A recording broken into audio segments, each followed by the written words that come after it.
m'appelle Elena Lombard, je suis animatrice nature pour une association de protection de la nature qui s'appelle Bretagne Vivante.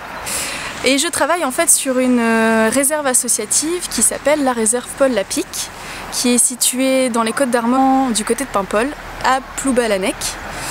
Le métier d'animateur nature, ou éducateur à l'environnement, ou éducateur à la nature, on est dans la nature et on fait découvrir en fait cette nature à tout public, aussi bien le public d'enfants que le public d'adultes.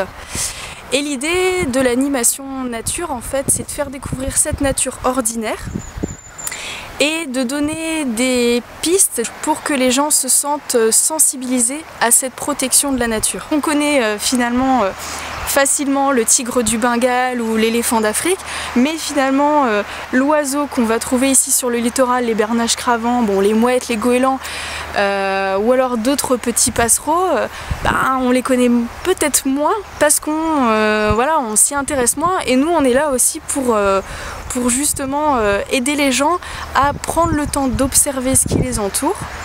En animation, moi j'utilise aussi bien des approches scientifiques que des approches ludiques ou des approches sensorielles. Par exemple l'art nature, des petits jeux qui permettent aussi de comprendre en fait comment vont fonctionner les écosystèmes, et puis des approches un peu plus scientifiques, ou utiliser voilà, du matériel comme des longues vues, des loupes binoculaires qui vont permettre de voir en détail les animaux ou les plantes qu'on va pouvoir trouver autour de nous. Alors mon parcours, après le bac général, j'ai fait un BTS en horticulture, mais c'était pas vraiment le parcours que je voulais faire. Pour être animateur nature, ce qui peut être bien, c'est de passer par un BTS gestion protection de la nature. Et aujourd'hui, on voit à la fois l'aspect animation et l'aspect gestion d'un site, gestion naturelle. Du coup, moi j'ai fait le BTS gestion protection de la nature par apprentissage, parce que ça permet d'être vraiment directement dans le cœur du métier et de vivre voilà, la nature à toutes les saisons. Ce qui est sympa, c'est d'être tout le temps dehors. Après, je dirais les aléas, forcément, quand on est dehors, c'est la météo. Donc s'il pleut, les sorties nature, parfois, il faut les décaler, s'il pleut trop. Je dirais l'inconvénient, c'est si on veut pouvoir toucher tous les publics, c'est sûr, il y a du travail à faire le week-end, proposer des sorties les week-ends.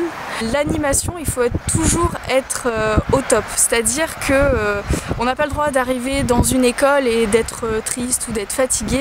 Il faut pouvoir voilà, être énergique et transmettre sa passion, comme ça passe beaucoup plus facilement.